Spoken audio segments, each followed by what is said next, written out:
Today, we're diving deep into the enigmatic world of a band that has left an undeniable mark on the progressive metal scene, Tool.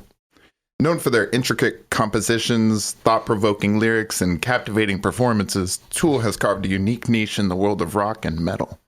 We're talking odd time signatures, eyeballs, we're talking Tool. Hello, and welcome to Melomaniax, the podcast where we take unbiased deep dives into the biggest musicians and bands of all time. I'm Ashton. And I'm Dallas. Today our topic is all things Tool, but first, please don't forget to like and subscribe on YouTube, follow us on Instagram and TikTok. Most importantly, hit us with those 5-star reviews on Apple Podcasts. That's going to help us grow just a little bit quicker than other platforms, although, of course, we were appreciating any 5-star reviews on any platform. All 5-star reviews are good reviews. Much appreciated. And now, on to Tool. Tool. We're going to start with a brief background on some of the members, and then we'll hop kind of like a year or two before the band forms, but not a whole lot of information on the guys. But we'll start with the drummer, my favorite, Mr. Danny Carey. Perfect. Mr. Basketball Jersey himself. Mr. Basketball Jersey. Dr. Basketball. I actually love his signature drumsticks. Oh, yeah. They're awesome. They just feel so good in the hand. For sure. Anyways, Danny was born May 10th, 1961 in Lawrence, Kansas, right in the middle of the U.S. That's awesome. I did not know that. I know most of them are all born in just like random places all around. It's pretty cool. Anyways, he was raised in a typical middle-class household. He got his first snare drum around the age of 10 and started playing in the school band. He also started listening to records of bands like The Who and the Beatles, mainly just listen to his brother's records, and occasionally he'd ask his dad to buy him some. So he was those early classic rock inspirations. And the first concert he ever went to was Lynyrd Skynyrd. Wow. Yep. That is awesome. And that would have been the time when they were really like huge, really skin. Oh, like yeah. the skin, you know. Oh, yeah. One. Yeah. That's what he was saying too, is that it was a huge show. Immediately, he knew he was going to be a musician. That was the show that did it. It clicked. And then also his biggest inspiration of being a musician is not having a boss. Number one thing, never wanted to work for anybody. Yeah. So. And then immediately goes and signs a record deal. Well, right. Well, no, we'll talk about that. But, joking. And anyways, Danny went on to get through high school and then move on to the Conservatory of Music in Kansas City, a sort of music college, graduated from there. And throughout Danny's life, like you said, he loved two things, drumming and basketball. He's 6'5", had a few colleges interested, some smaller colleges, in bringing him into play, but Danny knew he wasn't good enough to go pro, so he just kind of made that ultimate decision, like, basketball is for fun, not for my career. Yeah, that's a tough decision to make. And then he went with being a musician. Yeah. Way more solid path than athlete. Oh, that's wild. That's what I love. It's like, just so much inconsistency with the athletes, So I got to take the safe route. I'm going to move to LA and be a musician. Yeah. Oh, that's the safe route. Well, it worked out. Yeah, it did work out for him. Not for many, but for him. And so, like I said, he, after deciding on music, decided that LA is the place to pursue music. And he learned quickly that not even the hot bands like always make it or stick around.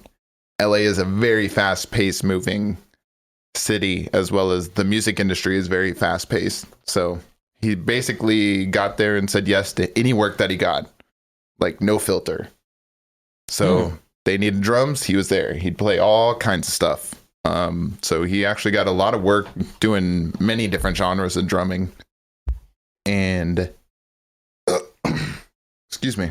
And he was actually able to land some studio work with a couple of bigger artists. Oh, nice. Pretty early on, including his like main gig with Green Jelly, who used to be called Green Jello before they got sued by Jello. Of course. Yep. That'll do it. So they're like kind of a joke band. It is. I've definitely heard of them. Yeah. Yeah. It said they have like almost a comedic act built into their show. And I actually played a gig with them once. Really? That name sounds super fun. I'll have to check it out Green after, but jelly? I think... Yeah, I still believe they do stuff. And Maynard actually did some vocals for them. Oh, that's awesome. Early. On another, so many ties between Danny and Maynard, you'll find. But Yeah, for sure. One funny thing about Danny is even to this day, he always wears a basketball jersey on stage. And he'll do kind of the old classic trope of, wearing the local team, right? But his default's the Lakers, no? Yes. Is that his favorite team? It's got to be. His default is the Lakers. That's the jersey I see him most common, but that makes sense. LA Lakers. You know, he's been in LA sure he's for a got while. quite a collection. That's crazy. But I've seen pictures of, typically he'll wear the home team a lot of times whenever they go to play. That's awesome. So if they're playing in a stadium, like another basketball stadium, he'll usually wear like one of their jerseys. That's smart. Just picks it up off the floor on the way out there. Like, look that. And also, I'm not going to lie, like drumming in a jersey and basketball shorts makes sense. Super comfortable. It's got to make a lot of sense. You see some dudes, the drummer still has to be part of like the stage presence, the stage uniform. Tool's never really been about that at all. They're all kind of off the wall. Including like their earlier shows, they were doing a lot of talking about Maynard would sit in the back where you couldn't even see him because he would sit by the speakers so that he could really hear and harmonize. Early shows. This is before they had gotten a record deal. But he would just sit back there so that he could help hit the notes, and he really wanted to hear like all the music. So wow, they were not great to go and watch if you were looking for stage presence. It was I think you should stay home and listen to the album. You were there for the music and not for the people, and that's always been kind of a big thing with Tool going for, it does seem that way. It's always about the music, not about the people. Yeah, for sure. Well, speaking of Maynard, let's talk about the singer, James Herbert Keenan. What a name. Or as he'll later be known, obviously, Maynard. Maynard was born April 17th, 1964 in, I'm going to say that, Ravenna, Ohio. Sounds good. His parents divorced when he was 4, and that caused him to kind of switch homes and schools on a regular basis. Also, his mother remarried, including, introducing a stepdad into his life. So that can go one way or another, Maynard said he grew up with many insecurities due to all these factors. So after high school, he decided to make the most illogical decision he could think of and join the U.S. Army, which actually I think that might be one of the more logical decisions, but I think maybe his brain works a little backwards. Yeah, it's a logical decision for most people, but for Maynard, who is a special case. Yep, special guy. Special guy, for sure. Very, going into this, he was definitely that artsy, right? Theater kid type coming out of. That's why it was a weird decision for him to U.S. military or the U.S. Army. That's why I was saying it's crazy. Kind of like it. And this is how he described it. Right. The most illogical decision he could make.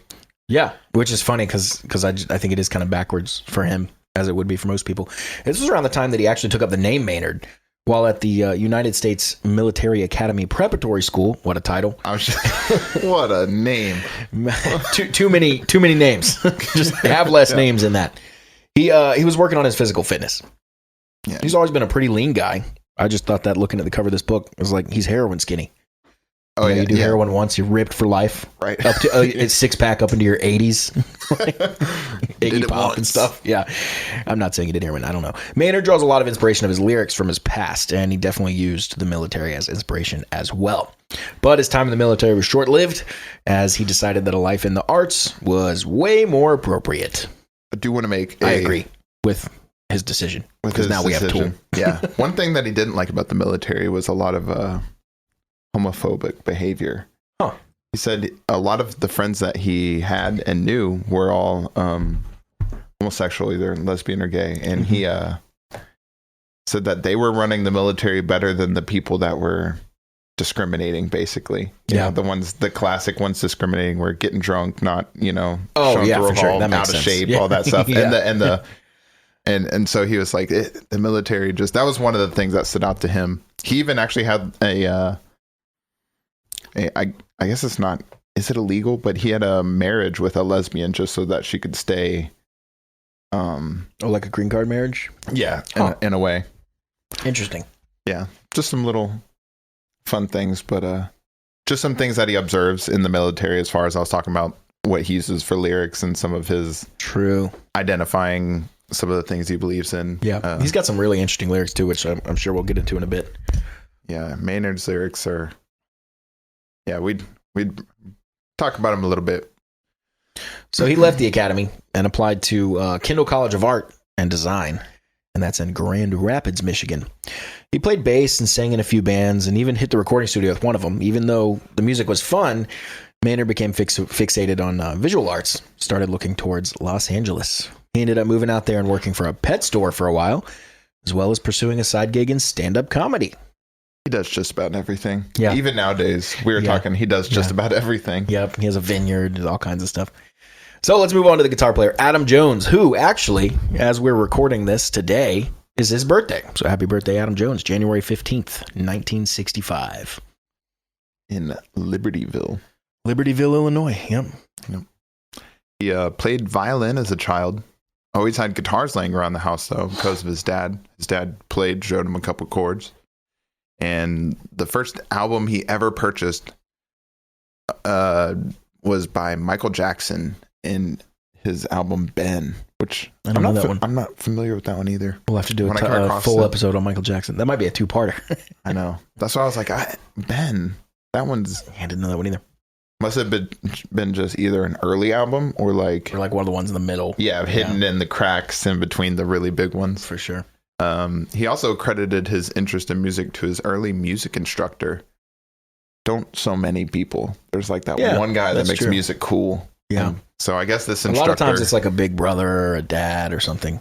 Yeah, he talked about some stories of the instructor just having them play like Monty Python music and like one time giving them like toy guns and having them have an actual like basically Nerf war one side to the other in the band room and just like a really cool just a laid back dude.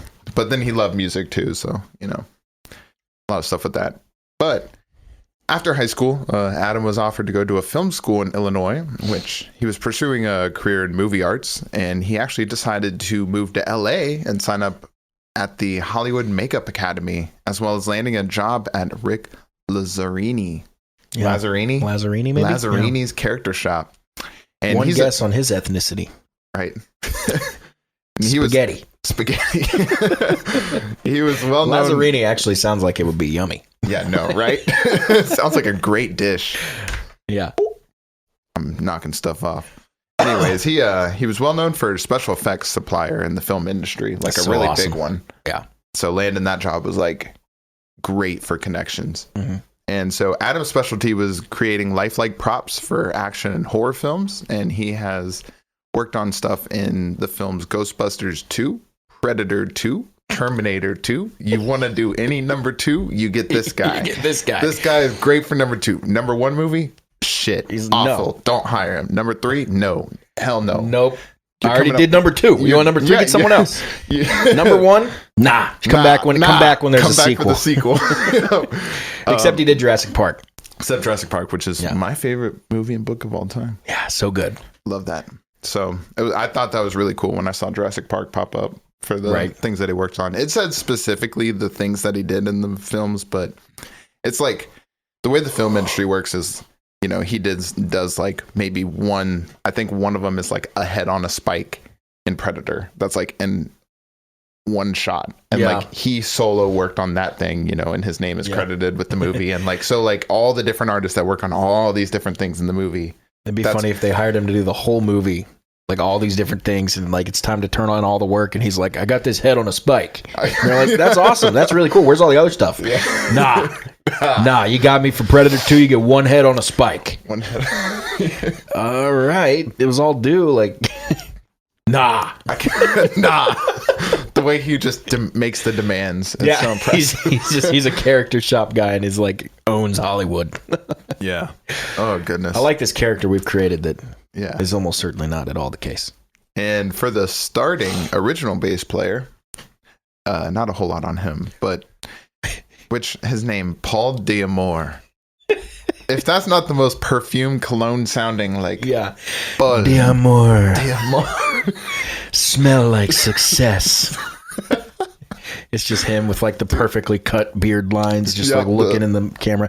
I saw this meme that said perfume ads are just absolutely wild, and it holds up. Oh yeah, dude, any ad crazy. You see that you're like, what the hell is this? Oh, it's a perfume. Okay, like it's like jet skiing, and then like planes, and then like racing a car, and then like a hot chick, and you're just like, what is this ad for? And then it's like, the amor. You're like, okay. Why would you make an ad for something that's a smell, and the only thing I can't do is smell it? Like, right. They're so funny. They gotta get really creative. Recent one with Johnny Depp, he's like playing guitar in the desert, I've and seen then that like one. this So panther funny. comes jumping over him or something. Yeah, no, I'm watching this and I'm like, what is this for? And then you know what pops up? The amor. Why do they always say it like In that? the way too? they say, The amor.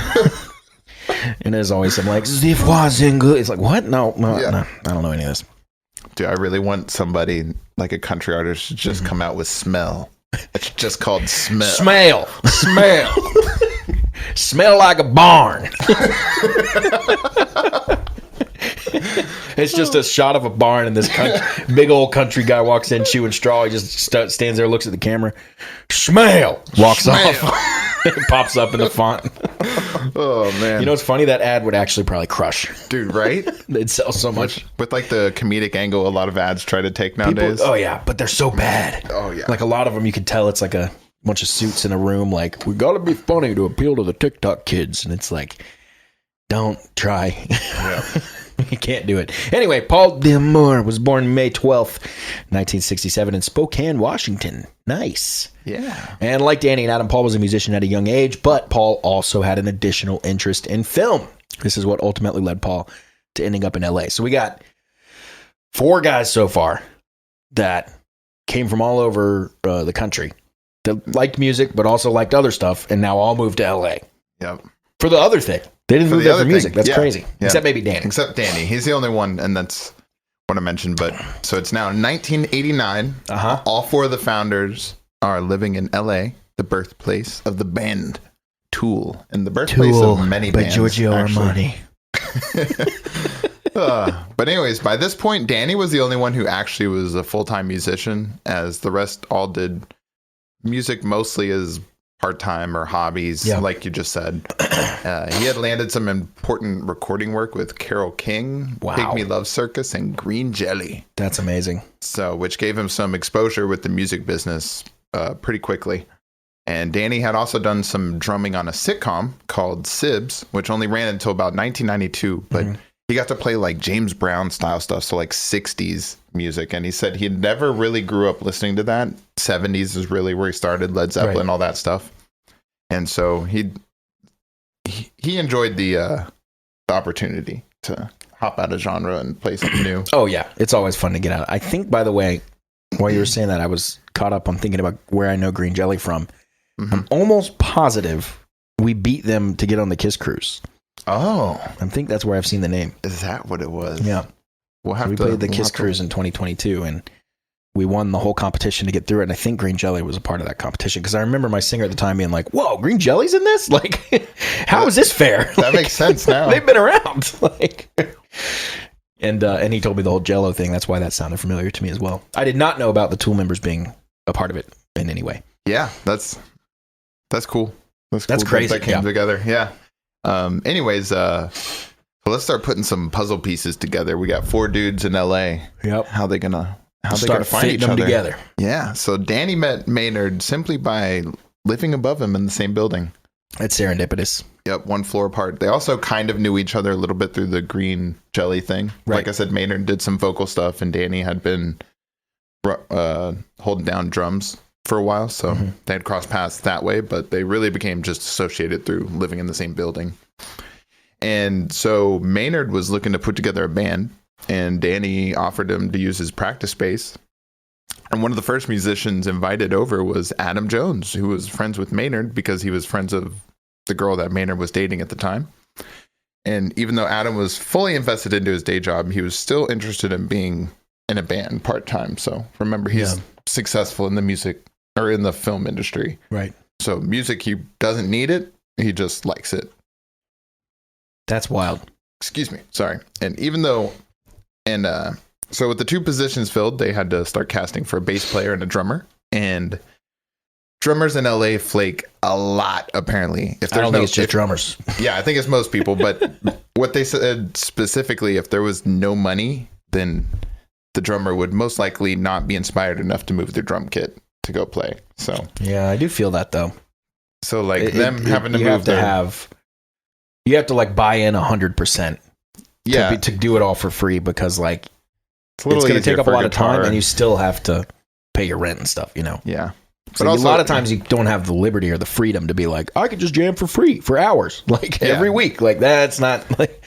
It makes sense. I totally get it, but but flaking implies they said yes and then backed out. Just say no at the beginning. That's the difference. Yeah, that is the difference.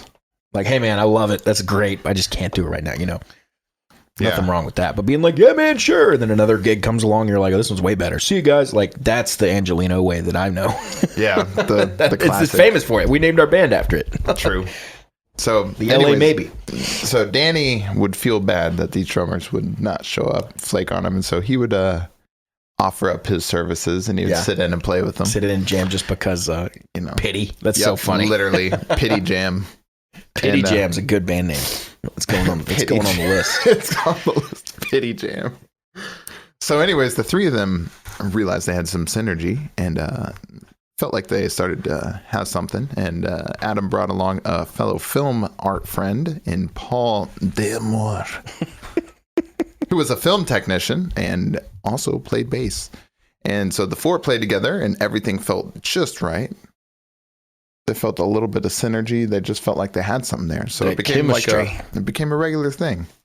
And the band would jam on a regular basis going forward. And they started putting together some originals, and some people were asking them to play some shows. So the band needed a name. Of course. And they landed on Tool. Yeah. What's that mean? A Penis. Yep. Just why? Just because? I feel like they could have done Simple explanation. something more obviously like a penis than Tool. What if they were just called like Scrotum? Scrotum. And like, now we go see Scrotum at the Spectrum Center. Like one of their early logos is the wrench. I remember, yeah. With the, yeah, for sure. Yeah, which looks exactly like a phallus and scrotum. It's pretty funny. Yeah. So that's like... So far, two of the bands we've talked about that have come up with a name this way are the Doobie Brothers and Tool. By the way, as our ongoing conversation, Tool, good name or not? I like how simple it is. Not considering the penis angle, because that objectively makes it terrible. But I was going to say, that makes it worse. let's ignore that and just take it at face value. I think it has a lot of marketability. It's cool because it's the first one, you know? Yeah. It's hard to explain. But like, I don't know. Something about the actual like visual of the letters though, TOOL. Like the symmetry and just like, I don't know why. I just think that Tool is simple, short. This logo here is probably something I would imagine Adam or someone came up with. It's so artsy that it's an inverse of itself. You see that? That one's my favorite. That one's really cool too. Yeah. But this one, the new one, yeah, it's a perfect inverse of itself. Oh, yeah, I see. That's crazy. Well, so is this one kind of, except for the T, but we're just looking at logos. The logo on front of, or on the cover of Fear Inoculum, that's the one we're talking about. That's a perfect inverse of itself. If you go back to their older stuff like 10,000 Days or whatever, that's the other logo we're talking about that Ashton likes. Yeah. The one that looks like goggles. Yeah, they're all cool. Yeah, there's nothing wrong with any of these. And I just love the artistic like genius of that. So I'm going to have to say it's actually leaning good name more than bad name. I would say 2.6 out of 5. Other than when you define it. Yeah. Yeah, then it's like, okay, 1 out of 5. Then it's just disqualification almost. Yeah. So anyways, Tool started playing small venues around LA, getting a little traction, a little word of mouth. And believe it or not, Tool really had no interest in landing any record deals, mainly because almost all of them had day jobs. That's amazing. It gives them all the power. Yep. They were all about their mid to late 20s at this point, you know, 27, 28. Successful jobs, already making it in LA. What did they need the record deal for? And so it ends up being a thing where like Maynard isn't the most successful and he's down with it. Paul is in the film industry but isn't really working on anything specifically. It's really only Danny and Adam that are 9 to 5s, you know. I say that for Danny. He's literally a drummer for another band, but you know, they have really consistent jobs. And the other two do work and do well, but are looking for a little more. They were a little more interested in the actual music. It gives them a lot of power, for sure. The music industry could offer. And so they put together a demo just to have something for record companies. And they called it Tool Shed or 72826 demo. Very catchy. Which if you type that in on a phone, it spells out Satan or something like that. So, anyways, it contained 3 raw versions of the songs Cold and Ugly, Hush, and Part of Me. And their demo did end up getting passed around and listened to by a few recording companies. And as Danny put it, they started swarming like sharks because that's what they do. Yeah. But to no avail, because like you said, the band wasn't really interested in recording at first, so they had a lot of power to just say no. And Danny laughs looking back, saying most bands would die to get an offer from a record label. Yep. And Tool was just like, get out of my face, whatever. And that's so funny because all of them. I said it again, I'll say it again, it just gives them so much power because the label goes away like, the old thing, like trying to get the girl interested in you. You got to play hard to get. It's the same thing. The labels come back with like, okay, well, do you want $500,000? Like, and you're like, right. No, I'm good. Okay, well, do you want 750? Like, they just keep coming back because they're like, wait, what? Like, nobody says no to us because everyone's begging for it, know. But Tool's like, nah. Yep. And so they ended up discussing it as a band. And Damore has his perfume line. He's making trillions. Exactly. Anyways, he's living on a yacht in Monaco. So they wear down. They decide they're going to take on a record label and do some recording. And I like how so far everything in Tool's career is this is how you can sum up their entire career so far. I guess. Yep. Dude, that's so spot on. One of the most successful bands ever just became that successful because I guess, yeah, whatever. Yeah, it's fine. Whatever. Yeah, it's okay. Anyways, so they decided to take their leap of faith into the music industry, and Danny had to quit Green Jelly, and Adam actually quit the film industry. And I guess a lot of his coworkers laughed at him, saying he'll be back in a month. I'm going to live out my dreams and play guitar. That's fair. Not cool, but boy. Fair. Yeah. Gee golly, Mr. Golly. Yeah, exactly. And so after looking at a lot of record labels, they landed on Zoo Records. He's just Bilbo. I'm going on an adventure. With the scroll trailing behind him as he's running. They're like, he'll be back. Yeah.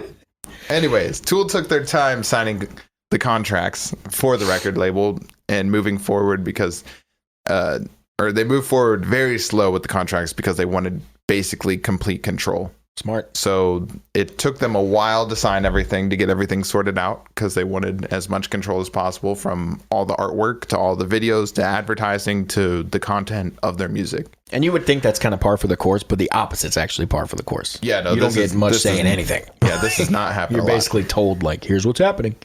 And a lot of artists are like, okay, because they don't want to deal with that.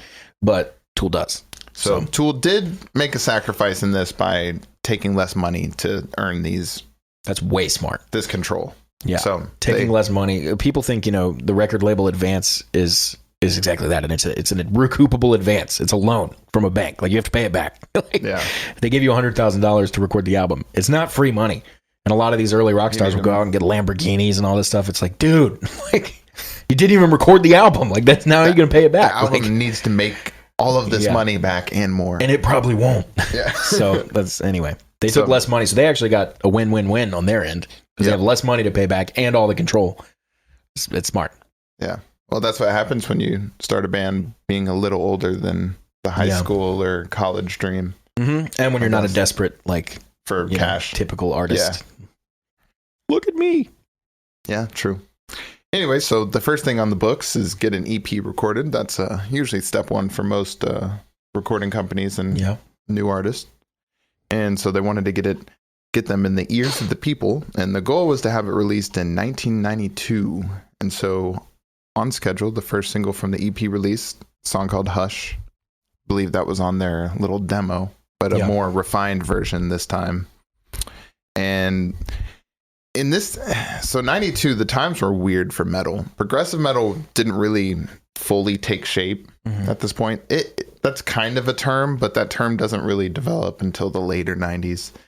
And heavy metal was coming to a close because up to this point, heavy metal was like the hair metal bands almost.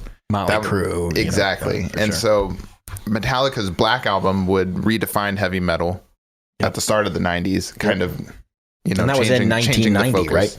91, I believe. 91? Yeah. So that kind of changed the focus for metal. Yep. Metallica did.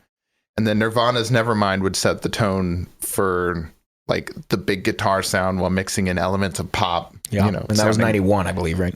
I believe as well. Yep, kind of setting that tone. And then the same year Tool's EP released, Red Hot Chili Peppers' Blood Sugar Sex Magic came out, which kind of took on the funkier side of rock. Yep. And another radio commercial, sounding band. So these three big albums kind of came out, and even though they're all in different genres, they're all kind of rock and a big. So rock just kind of splintered. Rock just like a big generic look. Metallica on the heavier side, Red Hot Chili Peppers more so on the like funky side, and then Nirvana really being probably the biggest of those three in the eyes of the people. Which is weird because, like, I don't know how to describe where grunge lands, because Nirvana's kind of grunge, but they're founders of grunge. That's what I'm saying. They're mentioned as grunge, but they're also mentioned as like founders for alternative rock. So you have the big four of grunge are Nirvana, Pearl Jam, Soundgarden, and Alice in Chains. Yep. You have the big four of thrash: Metallica, Megadeth, Slayer, and Anthrax. I don't know if Red Hot Chili Peppers are part of a big four. They're kind of in their own thing. They're their own four words. Yeah, but Nirvana's kind of the king of grunge. Like they kind of started. I don't know. I mean, there was the Seattle scene is where all those bands came from, and and we can do a whole thing on that. And we'll learn. Maynard cannot stand the Seattle music scene. Interesting. I can't wait to get to it. Yeah, we'll get to that. But anyways, also Red Hot Chili Peppers kind of did a lot of lyrical content about like drug abuse and sex and love, and so that kind of I love that joke that's like Red Hot Chili Peppers cover all sorts of things, like drug abuse in California to loving in California. Loving in California. Everything's in California.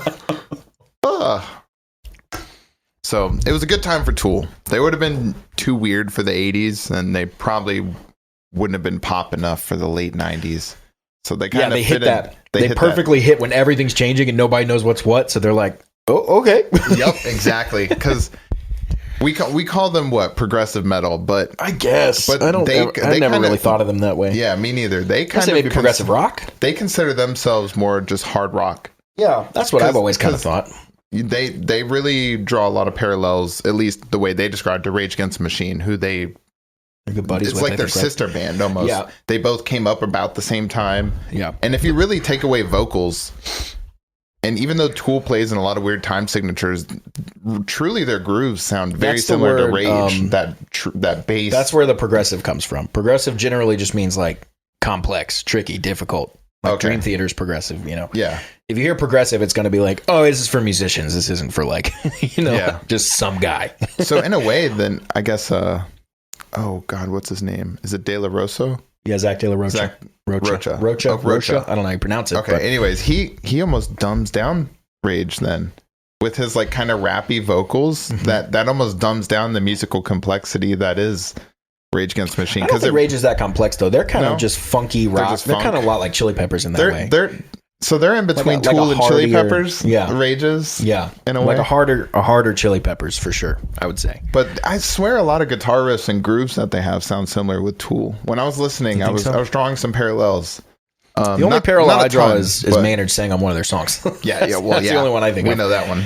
But I love Rage. I love Tool. But I've never. I knew they were friends and stuff, but I never thought they really sounded the same. They were kind of their own thing. Me neither. And Rage is kind of that rap rock that started that kind of thing. Yeah, I hadn't drawn that parallel until I think Adam is the one who talks about it. One of them, or no, it might be Maynard, because Maynard's friends with. Yeah. Oh, what's the main guitarist? Yeah, Tom Morello. Yeah, Tom Morello. They actually. I don't think they were friends from high school, but they did a band together before each of their bands. Maynard and Tom Morello. That's awesome. Yeah, Morello is just an absolute beast. What a unique guitar player and a master riff writer. He doesn't get a lot of credit for that. But any song he's a part of, the riff is always like, you're bobbing your head like, yeah, this is good. Yep. And then you're like, oh, it's Tom Morello. Nice. But I was going to say, Tool is kind of their own thing. I don't think there's anything that really sounds like Tool. Mm-mm. But that's why I would just call it hard rock. I just can't figure out how they wouldn't go anywhere near the word metal. On their writing styles. Like, how did they all sit down and then just accidentally write in this odd time to signature? Because it's not really something that they set out to do on purpose. Yeah. It's just kind of the way that, and I'd say it originates from Adam, who writes guitar riffs, and he just writes them however he wants, and then the bass kind of fills in, and like Danny will do whatever. But there's a lot of songs where I'm seeing where they're all playing different time signatures at the same time. Yeah, like Danny's holding down like 9/8 on the drums, and then like someone's over here on 5/4, and the guitar part and the bass part's like 6/8, and like, but they're all like, when I can't even explain it. It's so complex, and in the breakdowns of their songs where it's like, this section is this and this is this, and there's overlap and there's that, and that's what makes it so cool though. And that is what makes them so unique and stand out from other bands. But I just can't figure out how they what ticks in their brain that made them write music like that. Yeah, for sure. But anyways, let's talk about that the debut EP. That EP.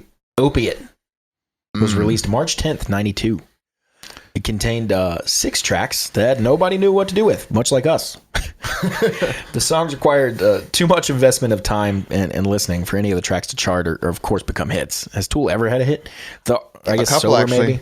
A couple. The artwork of the EP was disturbing, making it unable to be distributed in most chains. The lyrics were too aggressive for any radio play. Nobody knew what to do with them. The one issue that they ran into early on is that they kept pressing the issue to not group them in with the other metal bands, and I would agree with that. Yeah. Although if you're the band, you kind of have to take a backseat to that and let people do whatever they're going to do. But it was the record label. Oh yeah, the record label was trying to push them into the metal group, so like sending their music to the metal radio and like the metal stuff. If you love like metal, Tool's not going to be really. And that's what they were trying to say. Like you're pushing us into the wrong group. Yeah, that's what they wanted, is to be grouped with like the hard rock, and they kept and the record label kept bunching them with the metal stuff and promoting them as a metal band. Metal fans typically it's all about like heavier, faster. Oh, this band's better because they're heavier, they're faster. And Tool's the opposite. They're slow, they're drawn out, they're weird. He sings very cute and pretty. Yep. See, and it's not heavy. You know, it's heavy in its own way, but it's not heavy the way that a traditional I put that in fan. The research as why they stand out from other, as far as why they don't identify as the vocals aren't as harsh. No, they're very pretty. Very He's softer, a great singer. You know what though? He can. I was listening to him the other day. He can like really dig in and get some screaming going too. Oh, he does a crazy scream to end out his part in that Rage song. Yep. Yeah, just like screaming for like a minute. His vocals are nuts. He's great, but then a lot of times he's like, like very soft, you know, and it's like that's weird. It fits so like you have this heavy grinding music, and then this really pretty vocals. Deftones, I think, is kind of similar to that. So they knew they were fundamentally different, and they wouldn't find success being lumped in with the rest of the metal genre. But unfortunately, that's what the label did. So in 92, the metal genre at that time. Listen to this. Yeah. The metal bands in 92 were the dying glam metal bands. So you have Tool being lumped in with Faster Pussycat and Cinderella. I played gigs with Faster Pussycat before, and LA Guns as well. The only hair bands that made it out of the early 90s were Guns N' Roses, Motley Crue, and to some lesser extent Twisted Sister. Tool did not associate with any of those acts. They preferred to self-identify as some form of hard rock, and I mean they're totally right. Like that's looking back, everyone knows that, but at the time, at the time, it's so hard for them to really be grouped with anything because they were so different. Yeah, they're just their own thing. The label's job is to put them in a bucket and sell that bucket, and it's like there's no bucket. They were trying to say there needs to be a new bucket that just says Tool on it. That's the bucket they wanted, but that's not ideal. Right. That's not ideal for. It's not ideal to sell. Exactly. Because you can't sell someone something they don't know anything about. You know? Exactly. And if the songs are 9 minutes long and it's like 12 minutes before he starts singing, you're like, what? Which is why it ends up working out for Tool, where they really form one of those cult-like fan bases that they have their fan base that doesn't belong to a genre. It's just this group of Tool fans. Yeah, for sure. So anyways, excuse me. As for... the songs, none of them charted, of course. Radio wouldn't even play them, most of them. And as for my thoughts on the EP, which you can listen to, it is on Apple Music still.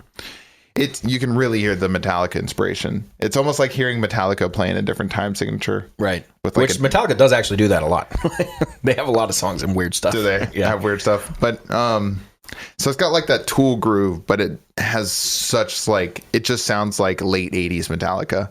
And I didn't hate it. It was good. I was listening to it. It ends with 3 live songs. I'm not the biggest fan of early bands playing live music like on a little shitty recorder. Yeah, they sound so bad most of the time. Yeah, it was not great. But you can definitely hear how unique they are from this early, perspective. And so in the fall of 92, Tool would tour with Henry Rollins, who recently split from his previous band, Black Flag. And Tool learned a lot from Henry. Henry was hardworking and streetwise, and his crew could get shit done. Yeah, he's a famous guy for like a no nonsense, like just go getter guy. Yep. Funny story about Henry Rollins. We should do one about him one day, actually, and Black Flag could be a part of that. But he woke up one day. This is the most baller move ever. He woke up one day and called his record label and was like, "I'm done writing music. No more music for me. I'm out." And they were like, "What?" He's like, "Yeah, I don't have anything else to say." Hung up the phone. Never wrote music again. Done. Jesus. He just was done. Dude, he just woke up one day and was like, "I'm done. I don't have anything else to say. I said it all. Moving on." And he just closed that chapter and started doing other shit. Dude, that's so awesome. How many people can really just close out a chapter of their life with such authority? Most people hang on for dear life until they're dead, as we see with a lot of these legacy nostalgia acts. Good, did it. Because I need that money. In the bag. Completed. Yeah. 100% of the done. Game. Yep, chapter done. Let's start game 2. Yeah, exactly. If you ever listen to him talk, though, he is very much like a no bullshit, like straight ahead. Like he's a force for sure. That's what I got. That's what I got from this. But anyways, Tool learned so much from them, showing them the ropes. How could you not? I've learned so much from listening to like 2 things. Yeah, and like I love that I love this common theme that we've had throughout our couple of episodes we've done of early musicians hitting the road with a veteran musician who shows them the ropes. That's pretty common going forward. Yeah. So I like that people take the time, because being on the road is a very busy thing. You don't necessarily have to give the other bands any attention. You should and could, but not everybody does, I feel like. Yeah, that's very true. I mean, how many bands have you seen or that you've toured with where they just immediately go back to the van or the bus afterwards? A bunch. One didn't, though, and that was Steel Panther. He hung out with Steel Panther for like a month. Yeah. No, see, it's nice when somebody comes out and hangs out and is part of that and that process. So anyways, as we roll into... Sorry, real quick story for Steel Panther. Me and Foz are loading in our scrim. For those that don't know, a scrim is a huge stage banner. We had 2 of them on stage. They're 6x6. They say our name. Big as shit. We're loading it out of the trailer, and we're taking steps into the venue, and Styx, the drummer from Steel Panther, walks by. He goes, "Hey, what band are you guys with?" We're just sitting here holding this massive banner. We had so much fun with those guys. Their sense of humor is just unmatched. It was easy to just immediately fall into hit it off with joking. Yeah. I was in their green room washing my hands or something before the gig, and Styx was in there doing his makeup next to me because they do the 80s thing, Yep. And the green room had a little thing of tampons, just courtesy for women and stuff that might be back there. And I was like, "Oh, those are on your rider? You put those on your rider?" Styx goes, "No, these are mine from home."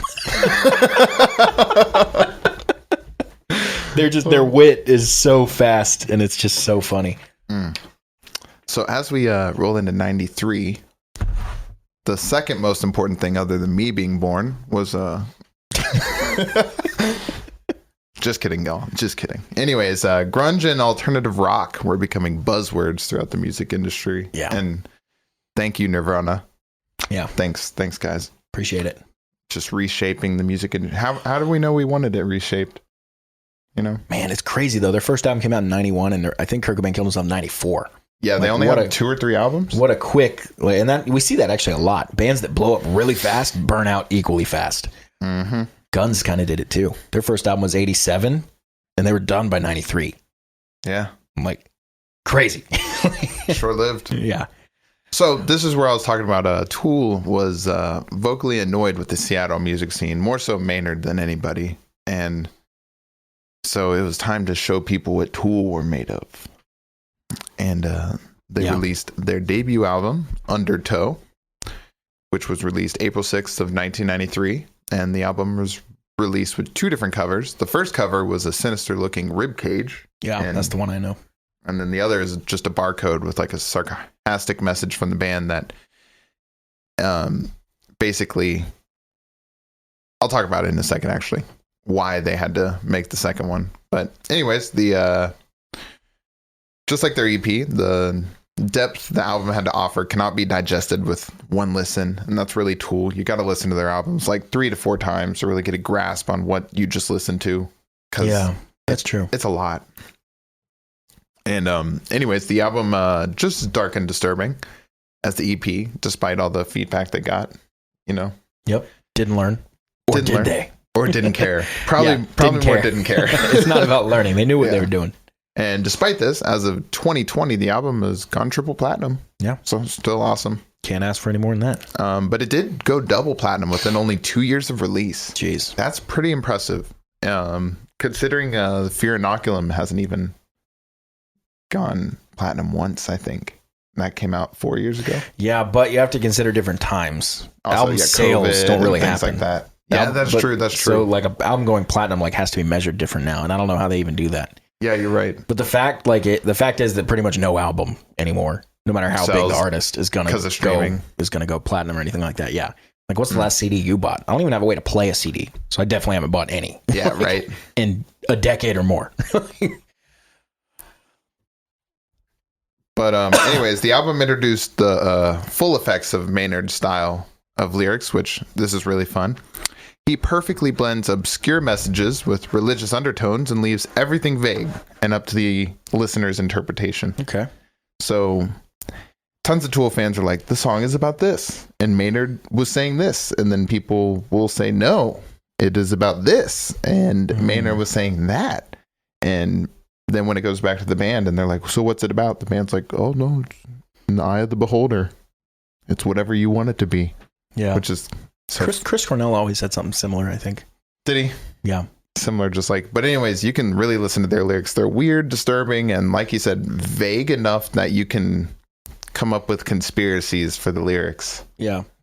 Just enough. And I wonder if that's easier or harder to write. Because it's just like stream of consciousness, whatever. Yeah. So the first single released was Sober, which didn't hit any main charts, and a lot of the Tool songs do hit like the alternative chart or the progressive chart. I don't really bring up those charts. I really like to only stick to the main Billboard, the Hot 100 or the main ones, or really the only ones I'll bring up. And as we move away from occasional things. Yeah. And as we move away from pop, we won't see much of that. Yeah, exactly. So, and believe it or not, though, they do hit the Billboard Hot 100 a couple times in their career, which I didn't even expect them to do once, because the Billboard 100 is kind of, it's not just pop, but really it's pop. Yeah. It's kind of like very universal. What's playing on the radio. And so anyways, but that means that with this no chart kind of music, it's really music just for the fans. Since Tool doesn't write music for the radio, and their music isn't really radio friendly anyways. Most of their songs are like 7 minutes long. I feel like that's more a lot of times. Yeah. Yeah, exactly. And so, anyways, Sober came with a unique stop motion music video, which features the talents of Adam putting in that film industry work. And the music definitely has a disturbing vibe to it, but it's still captivating nonetheless. A lot of their videos are like this. They're so weird, but you just can't look away because the artistic, interpretations and whatnot are really, really cool. But anyways, the song is about, or Sober is, can you guess what it's about? Being sober. Dude, you fucking nailed it. Wow. Anyway. First guess. Anyways, but it's more so the song is posing the question, like, why can we not be sober? Yeah. It makes sense. And so that's way more true nowadays, though, I feel like. Yeah, exactly. And so the second single, which I think was my favorite from the album, Sober, and this second single, Prison Sex, were they were both really good. Mm-hmm. They both come with weird videos, both the singles, and Prison Sex is a very powerful song that would be hard to write about nowadays. So it's about child abuse from the perspective of the abuser and the abused, with the most common lyric swapping between these two lines of do unto others what has been done to you, and then do unto you now what has been done to me. And so it swaps the view of somebody who abuses because they were abused, and they don't understand why they feel incomplete outside of that abuse. Yeah, that makes sense. On both ends of the spectrum. So very, very in-depth song. The lyrics are, I definitely advise if you listen to the song, read the lyrics, listen a couple times, and then the music video is a claymation of a it's got like a porcelain doll that has one eye that just jitters around, and that's like the main character from the way it's portrayed. And so it's got like a cracked face, this one eye, and it's kind of like a doll type thing. And there's another character that's like a serpentine female shadowy character that moves really quick and will come into the scene randomly and like touch the porcelain doll and paint its chest and just do weird things like that, you know, kind of signifying the abuse. Right. And she will like disappear. And then the main porcelain character like finds this drawer that has another kind of humanoid looking thing in it. And so I think it's like the cycle of abuse is represented in the music video. As far as the art style, really awesome. You get to see like why those guys being in the film industry was so important to the music videos, and why having the complete control was so important. Like the whole package. Oh, like, dude, they do it all. They couldn't. It couldn't exist in the same way if it wasn't like, you know, this much thought into the art and the video and the visuals alongside the music. It's almost like a total package, you know. Yeah, exactly. It's not just like here's music, here's video. It's like this is all one thing. That's why that control with the record label was so important to them, because they knew they had so much art to offer. And like you even said, they all went to LA basically for things other than music, and it's cool they get to apply that part to the music. For sure. So upon release, Walmart and Kmart would not stock their album until they changed the album artwork, like I said. Changed it to the barcode. To the barcode. What was the quote on it? I couldn't find what the quote was. I'm sure we can pull it up real quick. But the the original artwork had like on the front, like we said, like a sinister rib cage, and then the back had like I think it was like a naked fat lady in fetal position with like it was just disturbingly looking. Oh, that is crazy. It's just the cover a barcode. is just a one massive barcode covering the entire cover. Yeah. I guess it might be this note. This is the note I'm going to read. I don't know if this is true. It came to our attention recently that many stores across our fine and open-minded nation would not stock Undertow because of our explicit artwork. Although we loathe being censored, we want your money, and they scratched out "we want your money." We still want you to hear our music, so we took it out. However, it is available to you at no extra cost. Fill out the form, stick it in an envelope, mail it in, and we will send you the original artwork. Love, Tool. And then the Undertow artwork that I'm familiar with is the ribcage one. Just the ribcage. That is absolutely wild that they censored that. Right? I can't find even one thing from thinking as conservatively as I possibly could. Dude, they get probably not that much. They get censored a lot over their years for nothing. Although I will say that Barcode album is pretty cool. Dude, right. And then the handwritten note is on the inside left case on the inside when you open it up, the tray there. There's another bit of the artwork from the pig that's dead. There's like a pig that's stabbed on a bunch of forks, and it's got Undertow shaved into its side. That I feel like is worse than the ribcage one. Yeah, that's the thing though. This is the ribcage is the cover. These other artworks were like inside the album, like the sleeves and stuff. Yeah, and that's on the inside though. So I totally get that, but you're censoring things to protect people. Thinking how it should be, which who knows if that's how it is. You're censoring to protect like the 5-year-old just walking by. Exactly. If they're buying it and taking it home and opening it, like, dude, that's out of your hands. They don't even know what that is. Like, they don't know that's a rib cage. Yeah, but that's out of your hands at Walmart now. It's in the parents' hands. Like, it's not Walmart's job. This is where my anti-censorship views come out. It's not Walmart's job or the government's job to decide like, how to parent your kids. Like, that's the parents' job. So like, that's fine. But this pig one is kind of rough. Yeah, the pig one's a little bit. But anyways, after the release, Tool booked a 2-month-long gig at Lollapalooza. Nice. Cool festival. 2 months is a long time. So this festival featured Primus headlining, followed by Alice in Chains and then Dinosaur Jr. Nice. Babes in Toyland, Rage Against the Machine, and some others. Yep. Tool was put on the second stage they were headlining the second stage with like some lesser known bands. And after 4 weeks of the show, they actually earned a spot right above Rage Against the Machine on the main stage. Nice.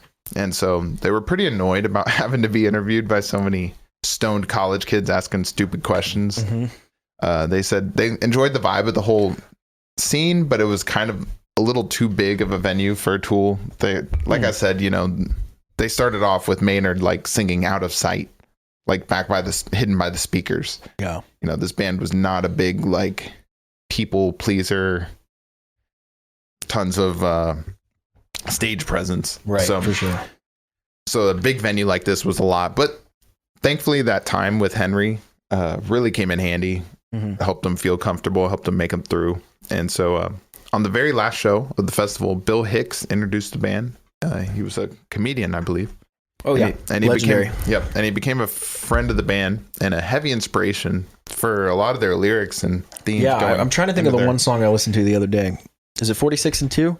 I believe so. Yep, yeah. That was inspired by a Bill Hicks bit. Yep. And so he became a big inspiration. And so by the end of that year, Tool would end up playing more than 130 shows and included some festivals in Europe. Nice.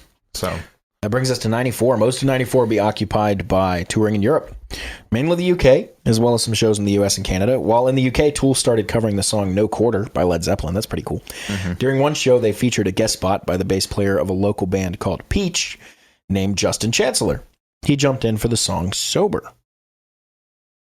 During their post-tour time, Maynard was really starting to get sick of interviews, and he comes off extremely Damon Albarnish. Really? Like, just throughout the research. He's not scared of calling people out.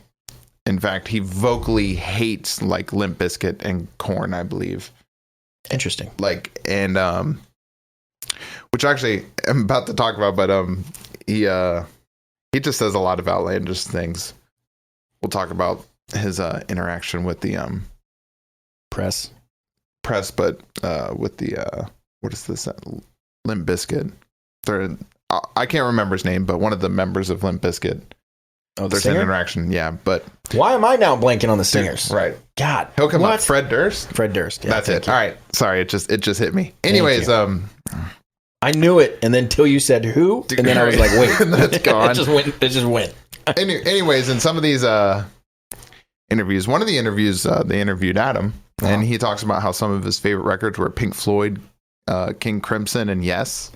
And he loved that there were never pictures of the band on the albums. All three of those bands, by the way, have progressive elements in them, particularly Yes. Yep, all three of those. And you can hear a lot of that inspiration in their music from those bands. And so he never wanted to be a conventional guitarist in any kind of way. He said his heroes were about riffs, not leads. And so he does end up listening to a lot of like progressive lead guitarists. Like, what is the one of the ones he mentioned was somebody you knew that I remember, Steve Howe. Is that it? Steve Vai? Steve Howe is one. Yeah, he's the guitar player for Yes, I think. Is that the guitar player? Pretty positive. I'll make sure. I think that was one of the ones he brought up. But anyways, Adam always liked. Yeah, like the rhythm and the melody of the guitar more than just blasting out some lead, solos. Yeah, for sure. And that definitely comes through in Tool. There's not really any 100% blasting like solos or anything. It's just really all about hitting the groove. Not much. The only solo I can really think of is the Talkbox one. That's cool. I think that is maybe the only one. But anyways, Danny mentions a lot of the same bands with his inspiration, and that also plays into song length, where Pink Floyd and King Crimson, yes, those guys were not afraid to write a long song. Right. That needed some time, especially Pink Floyd. And so you can definitely tell that had some inspiration on their music, because they do not write short songs. No. At all. If you were looking for your 3-minute in and out, you found the wrong band. You're in the wrong place. Yeah. Wrong place. Get out. 7-minute minimums. Yep. So anyways, around mid-1995, Tool began writing their next album, and this also came with a member change. Paul D'Amour. He got the Tom Johnson feeling from the Doobie Brother episode, and he was not really interested in making the kind of music that Tool was making at the time. he wanted to do something a little lighter, little softer. Okay. And so the separation was mutual. And in fact, I believe Danny plays some drums on some of his future works. Nice. And I think Maynard does some vocals on some future works. Like, they still remain friends and do music together. But Paul went on to chase a different dream. And so now that the bass player's gone, I guess what the lead roadie gets promoted? Right? Demoted. Yeah. Oh, demoted. That's right. Who gets promoted to merch guy demoted to bass player? I guess lead roadie's even higher than merch guy. Yeah, he's the boss. That's the tour manager. Damn, probably. So, I don't even know. Who do you promote to bass player? Your favorite fan? Yeah. Leader of the fan club? Head of the fan club after becomes new you bass only player. Do it though after you play enough shows that someone's like, wait, where's the bass player? It's like 100, 200 shows. So you can get away with 100 without a bass player. You're starting to enjoy that 3-way split instead of 4-way split. Tool would really... Finally, someone's like, wait, wasn't there a fourth guy? I saw him 2 years ago. There was a fourth guy, I think. Yeah, I'm not sure. Tool would really pass off no bass player. These are all jokes. Perfectly, yeah. Because bass is not an important part of Tool at all. Yeah, right. Like, not even a little. Well, they actually auditioned some guy they played with while touring, right? Yep. British bass player. We just mentioned him. Justin Chancellor was announced as the new bass player for the band.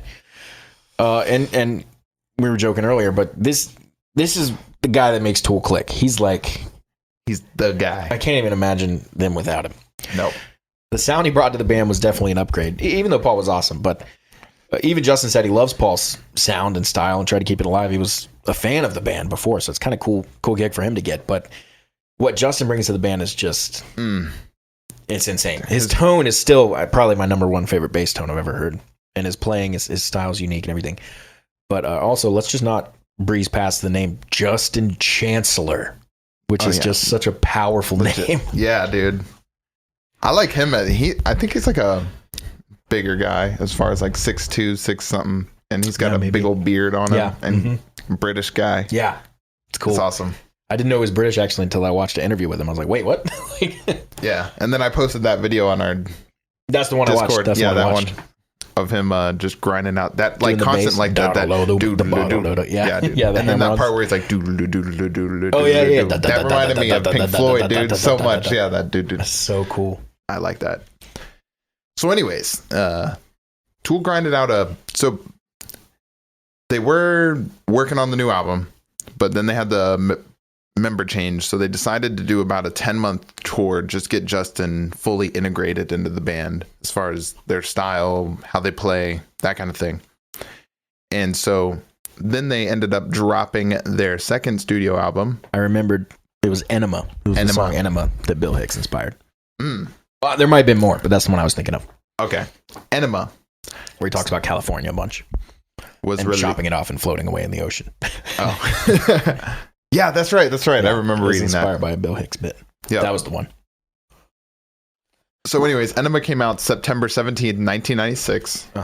Which actually just made me think, imagine being Maynard and being like, I don't know what the song's about. You decide. And you read the lyrics and it's like, California sucks. Burn it. Chop it into the ground. I want to watch it float away. You're like, there's not much ambiguity there. Yeah. I know exactly what this is about. Jeez.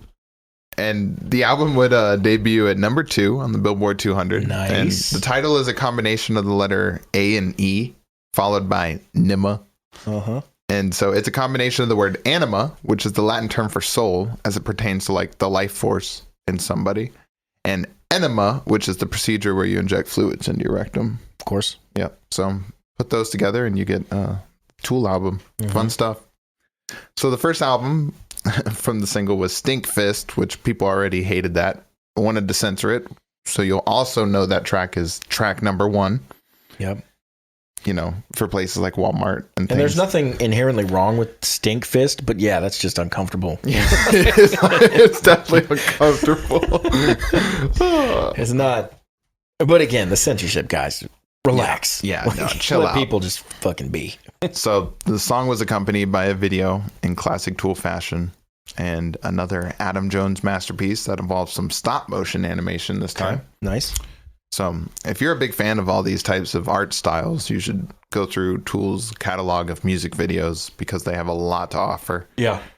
So the second single released was H, and I haven't been bringing up the charts this episode because the only charts they make, like I said, are like the alternative this or the progressive that. Nothing, not really a main chart. And so these ones, of course, didn't really chart, but I really like just the main songs. This is one of the bands that weird enough that my favorite songs are like the singles from their albums. Oh yeah, they're great. Yeah, so it's not like one of those ones where like, you know, you hear the radio stuff, you get sick of the radio stuff, so you have to go and listen and find the hidden gems on their albums. No, I think the radio hits are they're singles for a reason.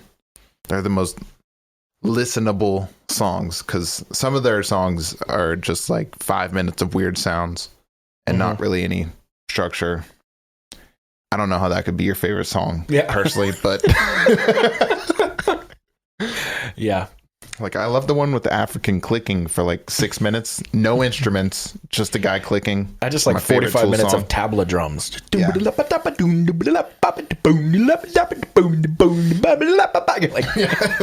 wait.